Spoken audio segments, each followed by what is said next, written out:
اچھا، ذرا تصور کیا جائے کہ ایک انسان کے ہاتھ میں دنیا کا مہنگا ترین، مطلب بالکل جدید ترین سمارٹ فون ہے۔ اس میں کمال کی ایپس ہیں، پروسیسر بھی بہترین ہے اور بے پناہ صلاحیت ہے۔ بالکل. آج کل تو ویسے بھی فونز کتنے ایڈوانس ہو گئے ہیں. جی جی، لیکن مسئلہ پتہ ہے کیا ہے؟ اس فون کی اسکرین پر اتنی کیچڑ، دھول اور داغ جمے ہیں کہ اندر کی شاندار ایپس اور ان کا انٹرفیس بالکل دھندلا اور خراب نظر آتا ہے۔ ارے تو پھر وہ استعمال کیسے کرے گا؟ یہی تو بات ہے نا۔ اب وہ انسان اسکرین کو صاف کرنے کے بجائے ان ایپس کو، فون بنانے والی کمپنی کو اور اپنی قسمت کو برا بھلا کہنا شروع کر دیتا ہے کہ یہ فون تو کسی کام کا ہی نہیں ہے۔ یعنی غلطی اسکرین کی ہے اور الزام بیچارے فون پر لگ رہا ہے. 100% ایسا ہی ہے، اور حقیقت میں دیکھا جائے تو انسانی دماغ کا معاملہ بھی بالکل ایسا ہی ہے۔ تو آج کی اس تفصیلی اور تحقیقی گفتگو میں ہم اسی دھندلی اسکرین کو صاف کرنے کی سائنس پر بات کریں گے. بہت زبردست موضوع ہے۔ بالکل، ہم دراصل جیف کیلر کی مشہور زمانہ کتاب ایٹیٹیوڈ از ایوری تھنگ، یعنی رویہ ہی سب کچھ ہے، کہ مختلف آڈیو بک خلاصوں کا ایک گہرا جائزہ لے رہے ہیں۔ اور ہمارا مقصد صرف کتاب کے ابواب گننا نہیں ہے، بلکہ ان پوشیدہ وجوہات کو بے نقاب کرنا ہے جو انسان کو آگے بڑھنے یا پیچھے ہٹنے پر مجبور کرتی ہیں۔ جی، ہم یہی سمجھنے کی کوشش کریں گے کہ کس طرح انسان کا ذہنی زاویہ، اس کے روزمرہ کے الفاظ اور اس کے عملی اقدامات مل کر کامیابی یا ناکامی کی حقیقت کو شکل دیتے ہیں۔ اچھا دیکھیں، اس اسمارٹ فون کی اسکرین والی تشبیہ کو اگر ہم نفسیات کی زبان میں سمجھیں تو یہ ہمیں ایک بہت گہری حقیقت کی طرف لے جاتی ہے۔ مطلب یہ اسکرین صاف کرنے کا عمل کوئی محض خیالیہ کتابی فلسفہ نہیں ہے جو عموماً ہم موٹیویشنل سیمینارز میں سنتے ہیں، صحیح؟ جی بالکل. اس کے پیچھے ایک باقاعدہ نیورولوجیکل اور نفسیاتی میکانزم کام کر رہا ہے. ہماری سوچ، ہمارے الفاظ اور ہمارے عمل کا ایک ایسا زنجیری سلسلہ ہے جو ہماری روزمرہ کی زندگی کو کنٹرول کرتا ہے. تو یہ سب آپس میں جڑے ہوئے ہیں۔ بالکل جڑے ہوئے ہیں. انسان کا دماغ ایک ہارڈ ویئر کی طرح ہے اور اس کا رویہ وہ آپریٹنگ سسٹم ہے جو اس ہارڈ ویئر کو چلاتا ہے. اگر آپریٹنگ سسٹم میں ہی وائرس ہو یا اس کی کھڑکی دھندلی ہو تو پھر بہترین ہارڈ ویئر بھی کسی کام کا نہیں رہتا. کیا بات ہے! لیکن عمل اور الفاظ کی طرف جانے سے پہلے میرا خیال ہے اس اینک یا اس ذہنی کھڑکی کے تصور کو سمجھنا بہت ضروری ہے جس سے ایک انسان دنیا کو دیکھتا ہے۔ یہ سب سے پہلا قدم ہے، کیونکہ بچپن میں انسان کا رویہ اور اس کی یہ ذہنی کھڑکی بالکل صاف ہوتی ہے۔ ہم نے دیکھا ہے کہ بچے چلنا سیکھتے ہوئے 20 بار گرتے ہیں، روتے ہیں، پھر ہنستے ہیں اور دوبارہ کھڑے ہو کر چلنا شروع کر دیتے ہیں۔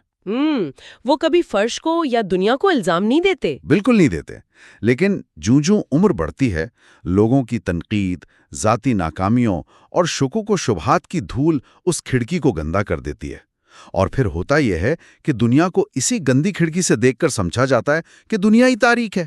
یہاں مصنف جیف کیلر کی اپنی ذاتی کہانی، مطلب وہ اس پورے میکانزم کو سمجھنے کے لیے ایک بہترین کیس سٹڈی ہے. وہ خود ایک انتہائی مایوس اور تھکا ہوا وکیل تھا. اچھا، وہ وکیل تھا؟ جی ہاں، اور یہ صرف ذہنی تھکاوٹ نہیں تھی بلکہ اس کا جسم بھی باقاعدہ جواب دے رہا تھا. وہ روزانہ سر درد اور معدے کی تکلیف کا شکار رہتا تھا. ارے، تو اس کا اثر جسم پر بھی آ رہا تھا؟ بالکل، اور نفسیات میں اسے سائیکوسومیٹک اثر کہتے ہیں. یعنی جب انسان کا ذہن مسلسل دباؤ اور منفیت کا شکار ہو تو اس کا جسم حقیقی بیماریوں کی شکل میں رد عمل دیتا ہے. یہ تو کافی خطرناک بات ہے۔ بہت خطرناک. اس کی ذہنی کھڑکی اتنی دھندلا چکی تھی کہ اسے اپنی پرکشش نوکری بھی ایک عذاب لگتی تھی. پھر ایک رات دیر گئے جب وہ درد اور مایوسی کی حالت میں ٹی وی دیکھ رہا تھا تو اس نے دی مینٹل بینک نامی ایک پروگرام کا اشتہار دیکھا. اور اس اشتہار نے کچھ بدلا؟ جی، اس ایک لمحے نے اس کی سوچ کو جھنجھوڑا اور اس نے محسوس کیا کہ مسئلہ اس کے پیشے میں نہیں ہے بلکہ اس کی اس کھڑکی میں ہے جس سے وہ اپنے پیشے کو دیکھ رہا ہے. واہ، یہ تو ایک مکمل زاویے کی تبدیلی ہے۔ بالکل. اس نے شعوری طور پر اپنی سوچ کو بدلنا شروع کیا، ریئل اسٹیٹ میں قدم رکھا اور پھر آگے چل کر وہ ایک کامیاب موٹیویشنل سپیکر بن گیا. اور سب سے اہم بات یہ ہے کہ یہ تبدیلی راتوں رات نہیں آئی تھی، یہ روزانہ اپنی ذہنی اسکرین کو صاف کرنے کی ایک مسلسل مشق تھی. اس ذہنی کھڑکی کو صاف رکھنے کی سب سے حیران کن اور میں کہوں گا سخت ترین مثال جو ذرائع میں سامنے آتی ہے وہ مشہور ماہر نفسیات وکٹر فرینکل کی ہے۔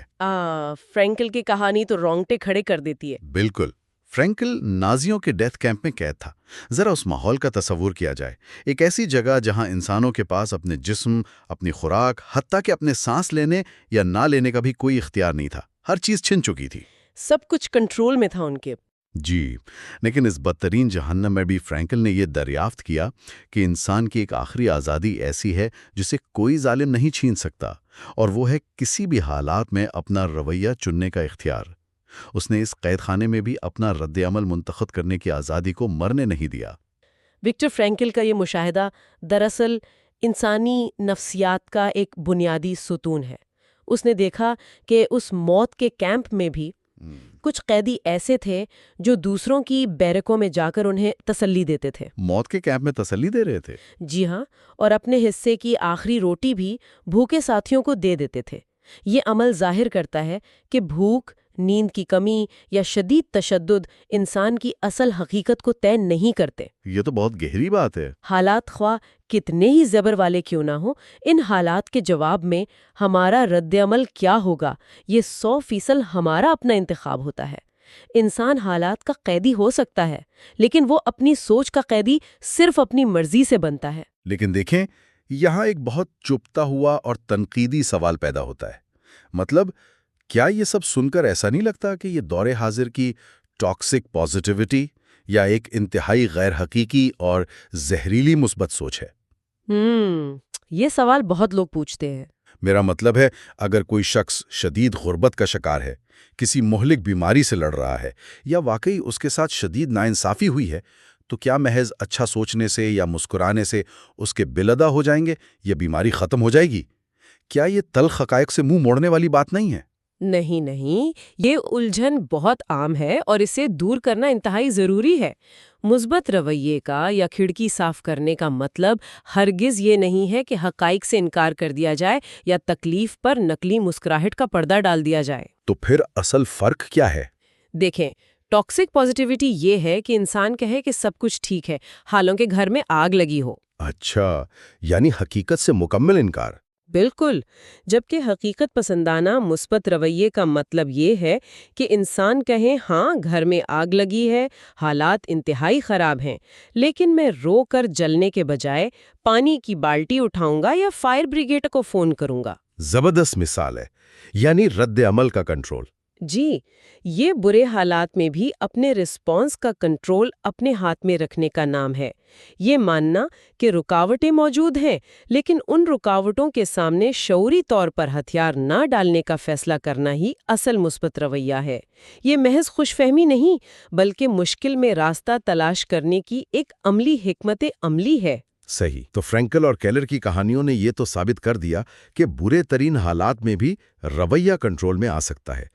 لیکن سوال یہ ہے کہ جب ایک انسان اپنا رویہ قابو کر لیتا ہے اور اپنی ذہنی کھڑکی کو صاف کر لیتا ہے، تو پھر اس صاف کھڑکی سے کس سمت میں دیکھا جائے؟ سمت کا تعین۔ جی، کیونکہ انسانی دماغ بالکل ایک گاڑی کے GPS کی طرح کام کرتا ہے۔ اگر اس GPS میں کوئی مخصوص منزل یا ڈیسٹینیشن فیڈ نہ کی جائے تو یہ گاڑی کو ادھر ادھر گول چکروں میں گھماتا رہے گا اور ساری توانائی بلا وجہ ضائع ہو جائے گی۔ بالکل ایسا ہی ہے۔ ذہن کے اندر تصویر کشی کرنا دراصل اس GPS میں منزل فیڈ کرنے کا نام ہے۔ اور GPS کی یہ تشبیہ انسانی دماغ کے خاص حصے پر بالکل صادق آتی ہے، جسے ریٹیکولر ایکٹیویٹنگ سسٹم یا RAS کہتے ہیں۔ یہ RAS کیا کام کرتا ہے؟ یہ دماغ کا وہ فلٹر ہے جو اربوں معلومات میں سے صرف انہی چیزوں کو ہمارے شعور تک لاتا ہے جن پر ہم توجہ مرکوز کرتے ہیں۔ اسی لیے نفسیات کا اصول ہے کہ انسان وہی بن جاتا ہے جس کے بارے میں وہ سب سے زیادہ سوچتا ہے۔ یعنی ہم جو سوچتے ہیں دماغ اسی کو فلٹر کر کے دکھاتا ہے۔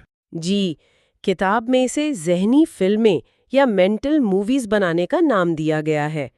جب ہم کوئی واضح تصویر بار بار اپنے دماغ کو دکھاتے ہیں تو دماغ کا فلٹرنگ سسٹم ان تصویروں کو سچ مان کر ہمارے ارد گرد موجود ان مواقع کو ہائی لائٹ کرنا شروع کر دیتا ہے جو پہلے بھی وہی تھے مگر ہمیں نظر نہیں آتے تھے۔ ارے واہ! اور اس کی کتنی حیرت انگیز اور عملی مثالیں ہمارے سامنے ہیں۔ مشہور گلوکارہ سیلین ڈیون محض ایک اچھی آواز کی مالک نہیں تھیں۔ انہوں نے 5 سال کی عمر سے ہی اپنے ذہن میں کھچا کھچ بھرے سٹیج اور اپنی کامیابی کی مکمل تصویر کشی شروع کر دی تھی۔ 5 سال کی عمر سے؟ یہ تو حیرت انگیز ہے۔ جی ہاں، اور جم کیری کا وہ مشہور واقعہ کہ انہوں نے ہالی ووڈ میں کامیابی ملنے سے برسوں پہلے، جب وہ انتہائی غریب تھے، خود کو $10 ملین کا چیک لکھ کر دے دیا تھا اور اسے اپنے بٹوے میں رکھا ہوا تھا۔ ویسے جم کیلی کے اس $10 ملین کے چیک کا کمال یہ نہیں تھا کہ اس نے کوئی جادو کر دیا تھا۔ تو پھر اس چیک نے کیا کیا؟ دراصل اس چیک نے روزانہ اس کے دماغ کو ایک ہدف یاد دلایا۔ جب وہ آڈیشنز میں جاتا اور ناکام ہوتا تو وہ چیک اسے اس کے GPS کی منزل یاد دلاتا کہ اسے رکنا نہیں ہے۔ وہ ایک یاد دہانی تھی۔ بالکل۔ اسی طرح ذرائع میں ایک اور شخص رابرٹ کی مثال دی گئی ہے جو جج بننا چاہتا تھا۔ اس نے اپنے بٹوے میں ایک وزٹنگ کارڈ پر جج رابرٹ جونز کے دستخط کر کے رکھ لیے۔ وہ روز اسے دیکھتا تھا۔ اور اس سے کیا فائدہ ہوا؟ اس مشق نے اس کے ذہن میں ایک کوگنیٹو ڈسوننس یعنی ذہنی کشمکش پیدا کر دی۔ مطلب اس کی موجودہ حقیقت اور اس کی ذہنی حقیقت میں ٹکراؤ ہونے لگا۔ اس ٹکراؤ کو ختم کرنے کے لیے اس کے دماغ نے اس کے عملی اقدامات کو اس طرح بدلا کہ وہ واقعی جج بن گیا۔ کیا بات ہے! لیکن دیکھیں، یہاں ایک اور پہلو بھی سامنے آتا ہے۔ صرف خیالی پلاؤ پکانا، بٹوے میں چیک رکھنا یا ذہنی فلمیں بنانا تو کافی نہیں ہے۔ ظاہر ہے، عمل تو کرنا پڑتا ہے۔ جی، اس GPS کو آن رکھنے کے لیے عزم یا کمٹمنٹ کی ضرورت پڑتی ہے۔ ایک ایسا عزم جو راستے کے ہر رکاوٹ کو روندنے کے لیے تیار ہو، جیسے جیری گلیڈسٹون کی کہانی انتہائی دلچسپ ہے۔ اس شخص نے ڈزنی کی اینیمیشن آرٹ بیچنے کا ارادہ کیا۔ اچھا، ڈزنی کی آرٹ؟ یہ تو کافی مشکل کام ہوگا۔ بہت مشکل۔ ڈزنی والوں نے اسے 1-2 بار نہیں، پورے 3 سال تک مسلسل انکار کیا۔ 3 سال تک صرف نہ سننا انسان کو توڑنے کے لیے کافی ہے۔ ارے 3 سال؟ جی، اور پھر ایک دن ڈزنی کے ایک ایگزیکٹو نے تنگ آ کر اسے کہا کہ تم صرف اسی صورت میں ہماری آرٹ بیچ سکتے ہو اگر تم نیو یارک چھوڑ کر بوسٹن جاؤ اور وہاں دکان کھولو۔ اور یہی وہ مقام ہے جہاں صرف سوچنے والے اور عزم کرنے والے کا فرق واضح ہوتا ہے۔ جیری نیو یارک سے محبت کرتا تھا، لیکن پتہ اس نے کیا کیا؟ کیا کیا اس نے؟ اس نے شرائط پر کوئی بحث نہیں کی، وہ فوراً بوسٹن گیا اور دکان کی جگہ لے لی۔ ارے واہ، بغیر کسی ہچکچاہٹ کے۔ جی، اس کے اس فوری اور غیر متزلزل عزم نے ڈزنی والوں کو بھی حیران کر دیا اور انہوں نے اسے معاہدہ دے دیا۔ عزم کا مطلب یہ ہے کہ انسان اپنے دماغ سے واپسی کے سارے راستے یا ایگزٹ اسٹریٹجی کو مٹا دے۔ بالکل صحیح کہا۔ اسی طرح بنجامن رول کی مثال ہمیں بتاتی ہے کہ عزم عمر کا محتاج نہیں ہوتا۔ انہوں نے 73 سال کی عمر میں کیلیفورنیا کا انتہائی مشکل بار کا امتحان 14ویں کوشش میں پاس کیا۔ 14ویں کوشش میں؟ اور 73 سال کی عمر میں؟ جی بالکل۔ 13 بار ناکام ہونے کے باوجود وہ پیچھے نہیں ہٹے۔ اگر وہ صرف ذہنی فلمیں بناتے اور مسلسل عمل کرنے کا عزم نہ رکھتے تو وہ کبھی کامیاب نہیں ہو سکتے تھے۔ عزم وہ پل ہے جو ذہنی تصویر کو حقیقت کی زمین پر لاتا ہے۔ بالکل۔ چلیں، اب GPS میں منزل بھی طے ہو گئی، ذہنی فلمیں بن گئیں اور عزم کا پل بھی تعمیر ہو گیا۔ لیکن اس طویل سفر کو جاری رکھنے کے لیے جو ایندھن درکار میں، وہ کہاں سے آئے گا؟ ایندھن سے آپ کی کیا مراد ہے؟ وہ ایندھن ہمارے روزمرہ کے الفاظ ہیں۔ سوچ سے الفاظ جنم لیتے ہیں، الفاظ سے یقین بنتا ہے، یقین عمل کو تحریک دیتا ہے اور عمل سے نتائج پیدا ہوتے ہیں۔ بالکل۔ زبان کی تعمیر یا الفاظ کا چناؤ براہ راست ہماری فزیولوجی اور اعصابی نظام پر اثر انداز ہوتا ہے۔ اسے نیورو لنگوسٹک پروگرامنگ میں بھی بہت اہمیت دی جاتی ہے۔ الفاظ کا جسم پر اثر ہوتا ہے؟ جی ہاں، ہمارے الفاظ مسائل کو دیواہکل بھی بنا سکتے ہیں اور انہیں کمزور کر کے ہمارے قابو میں بھی لا سکتے ہیں۔ یہ مکمل طور پر اس بات پر منحصر ہے کہ ہم اپنے حالات کو بیان کرنے کے لیے کیسی لغت استعمال کرتے ہیں۔ کینٹ کالہون کی مثال اس کی بہترین وضاحت کرتی ہے۔ کینٹ ناسا کا ایک نابینا سائنسدان تھا۔ ذرا سوچیں، ایک سائنسدان کے لیے نابینا ہونا دنیا کی سب سے بڑی معذوری سمجھی جا سکتی ہے۔ ظاہری بات ہے، بصارت کے بغیر سائنس کا کام کتنا مشکل ہوگا۔ لیکن کینٹ نے کبھی اپنی اس حالت کو بڑا مسئلہ، معذوری یا عذاب کا نام نہیں دیا۔ وہ اسے ہمیشہ ایک معمولی سی تکلیف قرار دیتا تھا۔ Minor inconvenience? واہ! جی، اگر ہم اس جملے پر غور کریں تو محسوس ہوگا کہ اس نے اپنے الفاظ کو قابو کر کے دراصل اپنی بیماری کی ہیبت کو قابو کر لیا تھا۔ اگر وہ اسے خوفناک الفاظ سے پکارتا تو وہ مسئلہ اس کے ذہن پر حاوی ہو جاتا اور اس کی صلاحیتوں کو مفلوج کر دیتا۔ یہ اعصابی نظام کا ایک بہت حساس پہلو ہے، اور دیکھیں یہ اصول صرف بڑی بیماریوں یا حادثات پر لاگو نہیں ہوتا، بلکہ روزمرہ کی انتہائی چھوٹی باتوں پر بھی ہماری فزیولوجی ایسے ہی کام کرتی ہے۔ روزمرہ کی باتوں میں کیسے؟ مثال کے طور پر ایک بہت ہی عام سا امتحان ہے جسے ہم "آپ کیسے ہیں" کا امتحان کہہ سکتے ہیں۔ دن میں 20 بار لوگ ایک دوسرے سے یہ سوال پوچھتے ہیں۔ جی، اور عموماً جواب ملتا ہے بس ٹھیک ہوں، گزارا چل رہا ہے، یا پھر یار بہت تھکا ہوں۔ بالکل، اور جب ایک انسان بار بار کہتا ہے کہ میں تھکا ہوا ہوں تو اس کا دماغ فوراً جسم کو ویسا ہی محسوس کرنے کا سگنل بھیجتا ہے، جس سے جسم میں دباؤ کے ہارمونز جیسے کورٹیسول بڑھ جاتے ہیں اور انسان واقعی جسمانی طور پر نڈال ہونے لگتا ہے۔ اس کی ایک بہت ہی پرلطف مگر حقیقت پسندانہ مثال سیلی کی ہے۔ سیلی نامی خاتون جب بھی دفتر میں کسی سے ملتی اور کوئی اس کا حال پوچھتا تو وہ کندھے گرا کر ہمیشہ جواب دیتی کہ میں بہت تھکی ہوئی ہوں۔ ایسے لوگ تو ہر دفتر میں ہوتے ہیں۔ اور جیسے جیسے دن گزرتا اس کی توانائی واقعی ختم ہو جاتی اور وہ کرسی پر گرنے والی ہو جاتی۔ ظاہری بات ہے، اس کے الفاظ اس کی انرجی ختم کر رہے تھے۔ لیکن ایک دن جب وہ شام کو گھر گئی اور اسے پتا چلا کہ اس نے $10 ملین کی لاٹری جیت لی ہے تو اس کی وہ ساری شدید تھکاوٹ 1 سیکنڈ کے 1000ویں حصے میں کہاں غائب ہو گئی؟ وہ تو اچھل کود رہی تھی، ناچ رہی تھی اور رات بھر لوگوں کو فون کر رہی تھی۔ ارے واہ! سیلی کی اس کہانی سے ثابت ہوتا ہے کہ اس کی تھکاوٹ جسمانی سے زیادہ ذہنی اور جذباتی تھی۔ بالکل۔ اس نے سارا دن تھکی ہوئی ہوں کے الفاظ دہرا کر اپنی توانائی کو خود نچوڑ لیا تھا، لیکن جیسے ہی لاٹری کی خبر سے اس کے ذہن میں مثبت جھٹکا لگا، اس کے دماغ نے اینڈورفنز اور ایڈرینلن ریلیز کیے اور اس کا جسم توانائی سے بھر گیا۔ تو اس کا مطلب ہے الفاظ براہ راست توانائی کو کنٹرول کرتے ہیں۔ 100%۔ یہی وجہ ہے کہ اگر ایک انسان معمول کے جواب کی جگہ پورے جوش سے مسکرا کر کہے کہ میں زبردست ہوں یا شاندار ہوں، تو اس کی فزیولوجی فوراً بدل جاتی ہے۔ بلڈ پریشر، دل کی دھڑکن اور جسمانی چستی ان طاقتور الفاظ کا ساتھ دینے کے لیے خود بخود بڑھ جاتی ہے۔ یہ تو وہی بات ہوئی نا کہ ہم اکثر انٹرنیٹ اور سوشل میڈیا پر بیٹھ کر دوسروں کو ٹرول کرتے ہیں، ان پر تنقید کے تیر چلاتے ہیں، لیکن اگر ہم گہرائی میں دیکھیں تو انسان خود اپنے ہی دماغ کا سب سے بڑا ٹرول ہے۔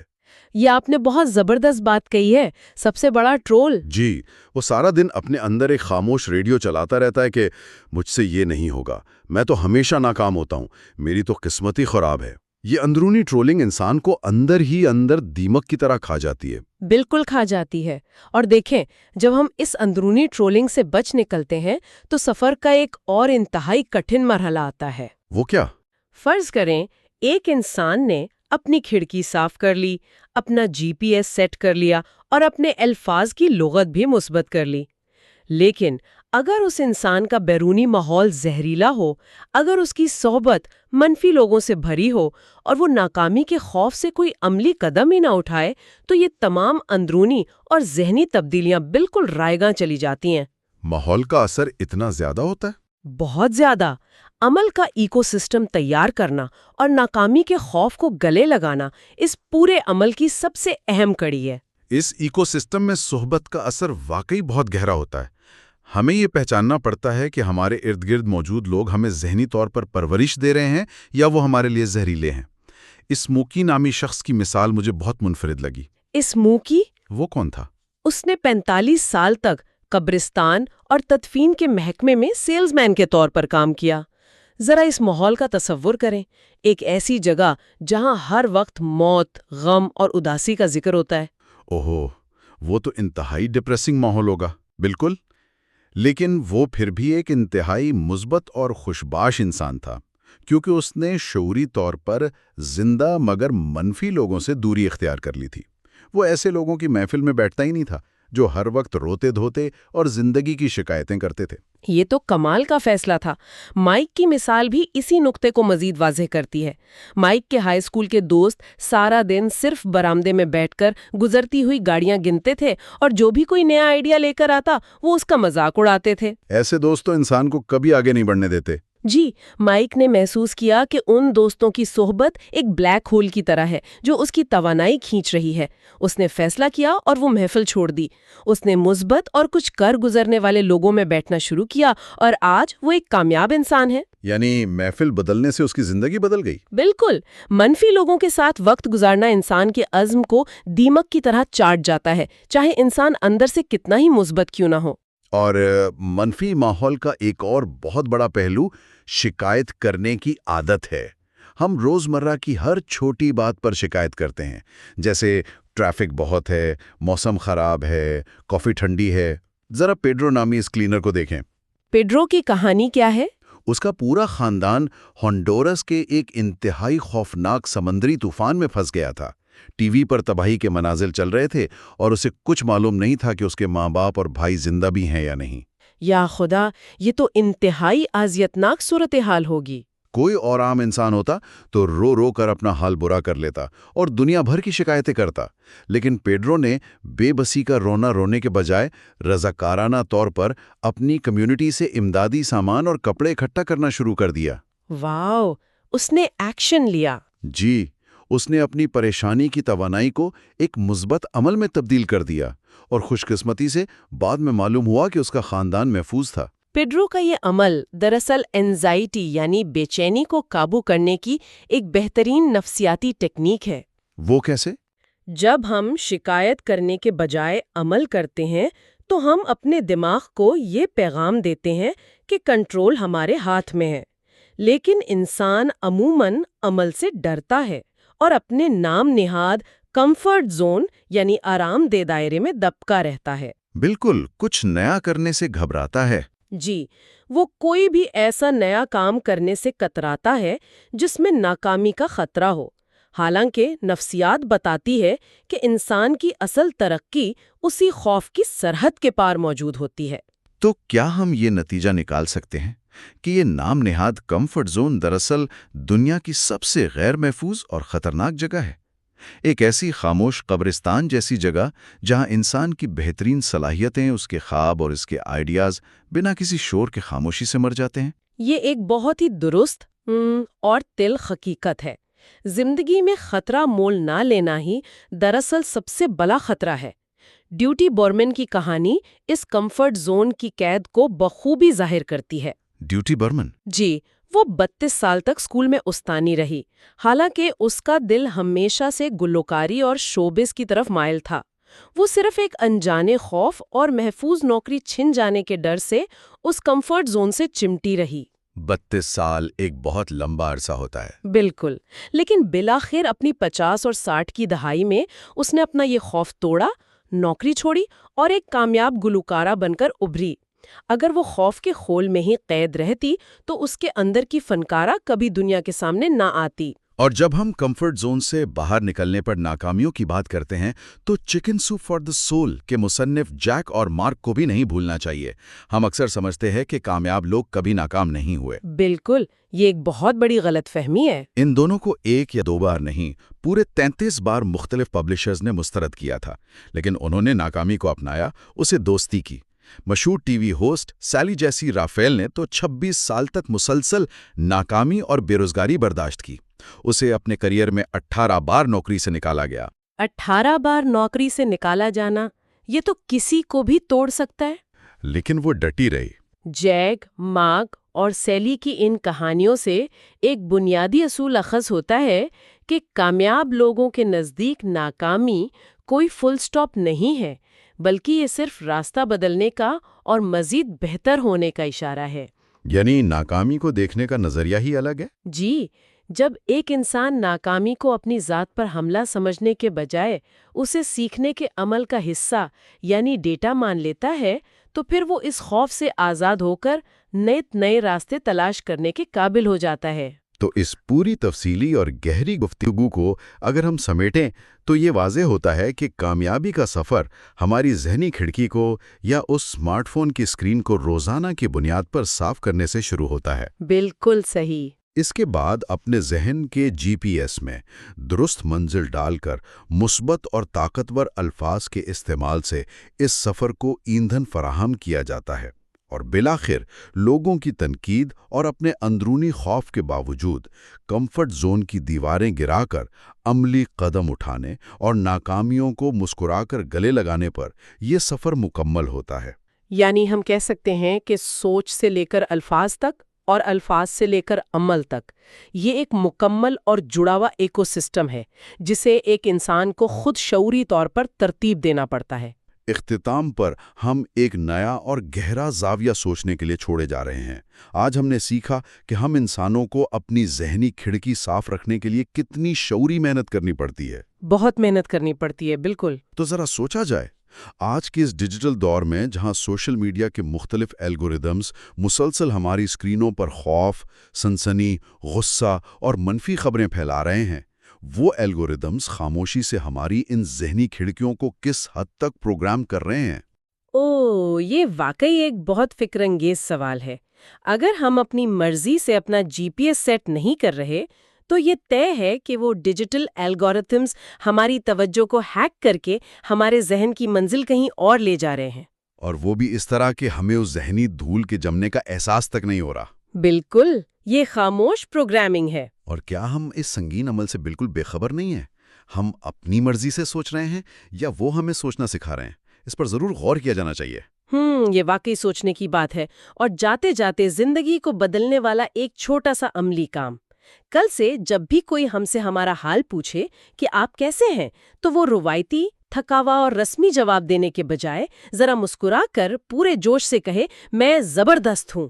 جی بالکل، میں زبردست ہوں۔ اور پھر خود اپنے اندر پیدا ہونے والی توانائی اور اس کے جادو کو محسوس کریں، کیونکہ یاد رکھیں، اگر ذہن کے سمارٹ فون کی اسکرین صاف ہے تو باہر کی دنیا خود بخود روشن اور شفاف نظر آنے لگے گی۔